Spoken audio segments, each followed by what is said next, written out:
सबको नमस्कार। सबसे पहले तो कुछ नई दायित्व वाले लोग हैं तो मैं परिचय करवा दूं ताकि आपको भी सुविधा रहेगी। श्रीमान मनसुख भाई मांडविया वे अभी हमारे नए हेल्थ मिनिस्टर बने हैं। उनके साथ एमओएस के रूप में डॉक्टर भारती पवार जी भी बैठी हैं। वो हमारे हेल्थ विभाग में एमओएस के रूप में काम कर रही है। दो और लोग हैं जिनका आपका संबंध रेगुलर रहने वाला है। वो है डोनर मंत्रालय के नए मंत्री श्रीमान जी किशन रेड्डी जी, और उनके साथ एमओएस बैठे हैं श्रीमान बीएल वर्मा जी। तो ये परिचय भी आपके लिए बहुत जरूरी है।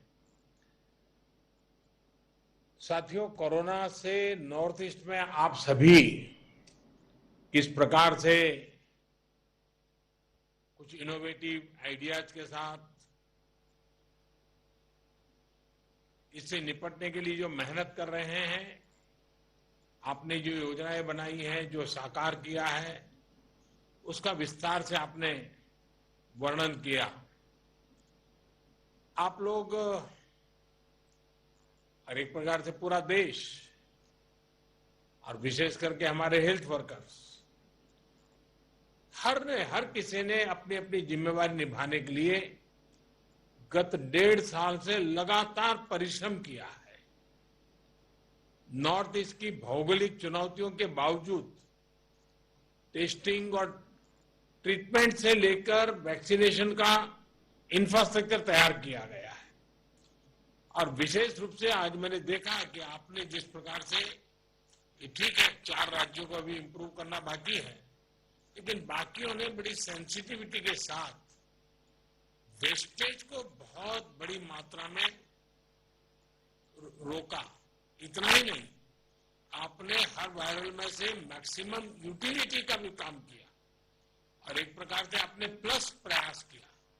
तो मैं आपके इस प्रयास को, और खास करके जो हमारे मेडिकल फील्ड के लोग हैं जिन्होंने ये कुशलता दिखाई है, मैं उस टीम को बहुत बधाई देता हूं, क्योंकि वैक्सीनेशन में वैक्सीन का इतना महत्व है और उसको इस प्रकार से पूरी तरह सेंसिटिविटी से हैंडल किया है। इसलिए मैं आपके सभी हेल्थ सेक्टर में काम करने वाले साथियों को बधाई देता हूं। और जिन 4 राज्यों में अभी कुछ कमी महसूस हो रही है, वहां पर भी बहुत अच्छे ढंग से इस काम को किया जाएगा, ऐसा मुझे पूरा विश्वास है। साथियों, वर्तमान परिस्थिति से हम सब भली भांति परिचित हैं। कोविड की दूसरी लहर के दौरान अलग अलग सरकारों द्वारा मिलकर जो सामूहिक प्रयास किए हैं और उसका परिणाम भी दिख रहा है। लेकिन नॉर्थ ईस्ट के कुछ जिले ऐसे हैं जहां संक्रमण के मामलों में बढ़ोतरी दर्ज की जा रही है।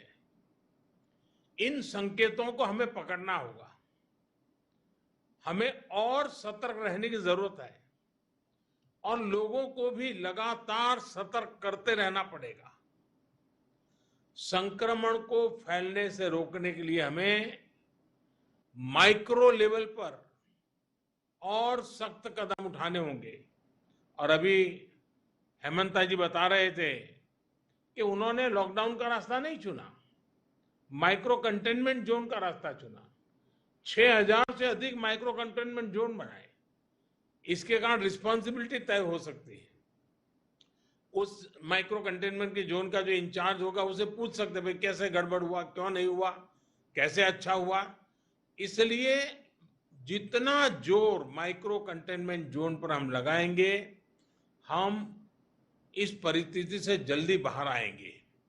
और बीते 1.5 साल में जो अनुभव हमें मिले हैं, जो बेस्ट प्रैक्टिसेस हमने देखी है, हमें उसका भी पूरा इस्तेमाल करना होगा।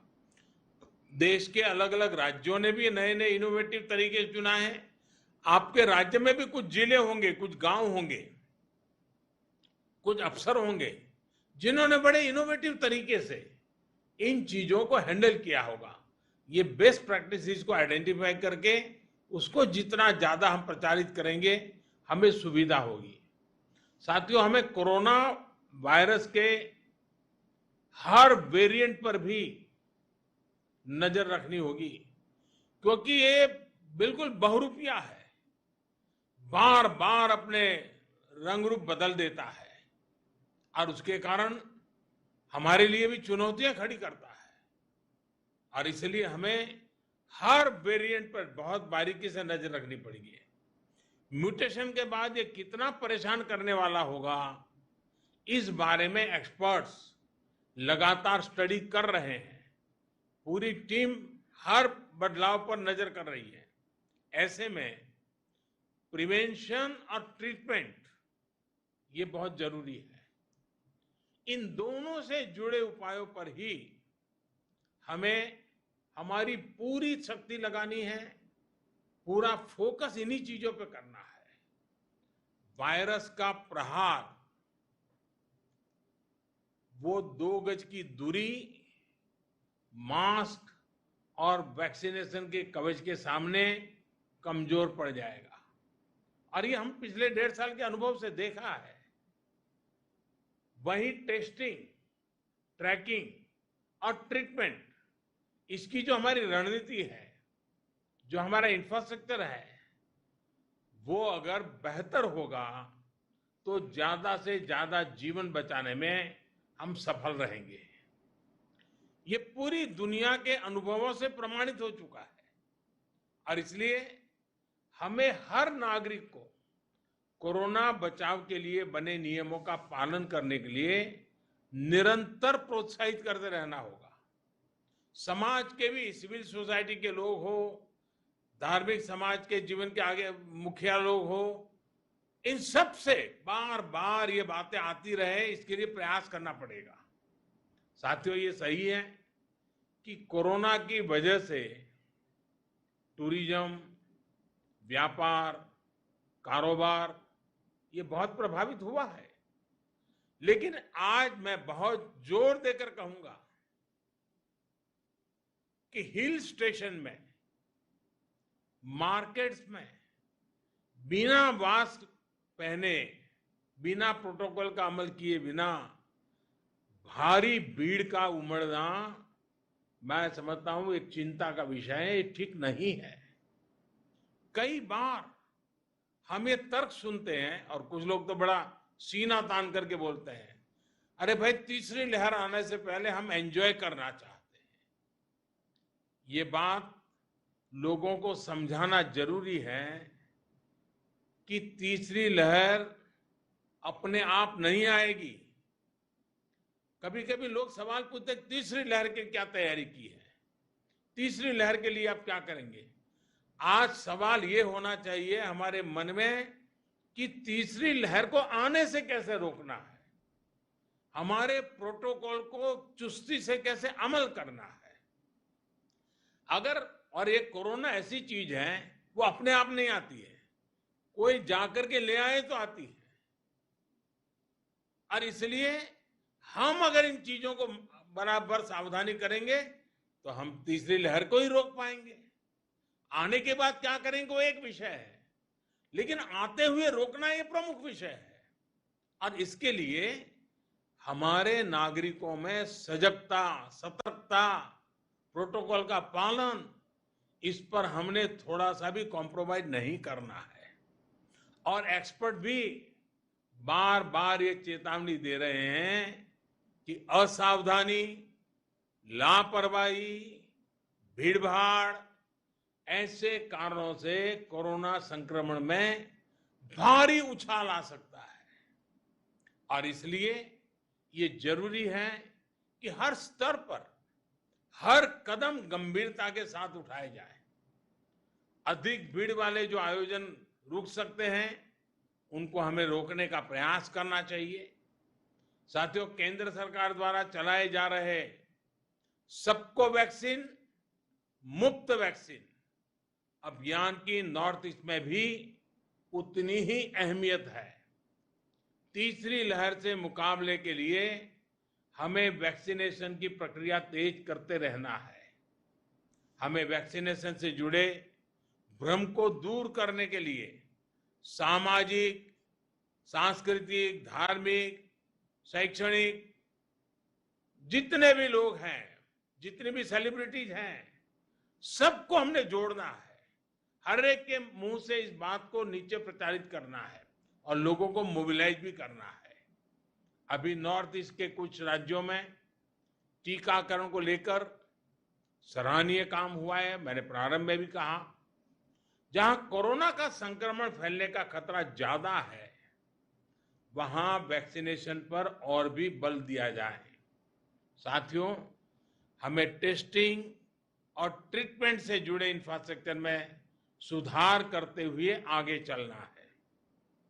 इसके लिए हाल ही में कैबिनेट ने 23,000 करोड़ रुपए, भारत सरकार ने 23,000 करोड़ रुपए का एक नया पैकेज भी स्वीकृत किया है। नॉर्थ ईस्ट के हर राज्य को इस पैकेज से अपने हेल्थ इंफ्रास्ट्रक्चर को मजबूत करने में बहुत मदद मिलेगी। इस पैकेज से नॉर्थ ईस्ट में टेस्टिंग, डायग्नोस्टिक, जीनोम सीक्वेंसिंग, इसको बहुत बढ़ावा मिलेगा। जहां केस बढ़ रहे हैं, वहां तुरंत आईसीयू बेड कैपेसिटी बढ़ाने में भी इससे मदद मिलेगी। विशेष रूप से हमें ऑक्सीजन पर पीडियाट्रिक केयर से जुड़े इंफ्रास्ट्रक्चर के निर्माण के लिए तेजी से काम करना होगा। पीएम केयर्स के माध्यम से देश भर में सैकड़ों नए ऑक्सीजन प्लांट्स लगाए जा रहे हैं और मुझे खुशी हुई, आप सभी मुख्यमंत्रियों ने इस काम में जो तेजी से प्रगति हो रही है, इसके लिए बहुत संतोष व्यक्त किया। नॉर्थ ईस्ट के लिए करीब 150 प्लांट स्वीकृत हुए हैं। मेरा आप सभी से आग्रह है कि ये जल्द से जल्द पूरे हों, कहीं कोई बाधा ना आए, इस पर भी एक दृष्टि रखें और इसके लिए आवश्यक जो मैन पावर है, स्किल मैन पावर है, उसको भी तुरंत साथ साथ तैयार कर लीजिए ताकि बाद में जाकर के वो दिक्कत ना आए। नॉर्थ ईस्ट की भौगोलिक स्थिति को देखते हुए अस्थायी अस्पताल बनाना भी बहुत जरूरी है। एक और अहम विषय है, जैसे मैंने प्रारंभ में कहा और फिर भी एक मैंने उल्लेख किया, ट्रेन मैन पावर का। जो ऑक्सीजन प्लांट लग रहे हैं, जो आईसीयू वार्ड बन रहे हैं, जो नई मशीनें ब्लॉक स्तर के अस्पतालों तक पहुंचाई जा रही हैं, उनको सुचारू रूप से चलाने के लिए ट्रेन मैन पावर भी आवश्यक है। इससे जुड़ी जो भी मदद आपको चाहिए, केंद्र सरकार वो उपलब्ध कराएगी। साथियों, आज हम पूरे देश में 20 लाख से अधिक टेस्ट प्रतिदिन करने की क्षमता तक पहुंच चुके हैं। नॉर्थ ईस्ट के हर जिले में, विशेष रूप से अधिक प्रभावित जिलों में, टेस्टिंग इंफ्रास्ट्रक्चर को प्राथमिकता के आधार पर बढ़ाना होगा। यही नहीं, रैंडम टेस्टिंग के साथ साथ हम क्लस्टर वाले ब्लॉक में एग्रेसिव टेस्टिंग करें, इसको लेकर भी हमें जरूरी कदम उठाने चाहिए। मुझे पूरा विश्वास है कि हम सबके सामूहिक प्रयासों से, देश की जनता के सहयोग से हम कोरोना संक्रमण को सीमित रखने में जरूर सफल होंगे। मैं फिर एक बार आज विस्तार से नॉर्थ ईस्ट की चर्चा करके बहुत स्पेसिफिक विषयों पर हम चर्चा कर पाए।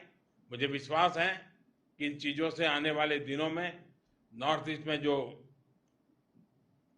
थोड़ी बढ़ोतरी दिख रही है, उसको तुरंत रोकने में हमारी पूरी टीम काम करेगी और सफलता मिलेगी।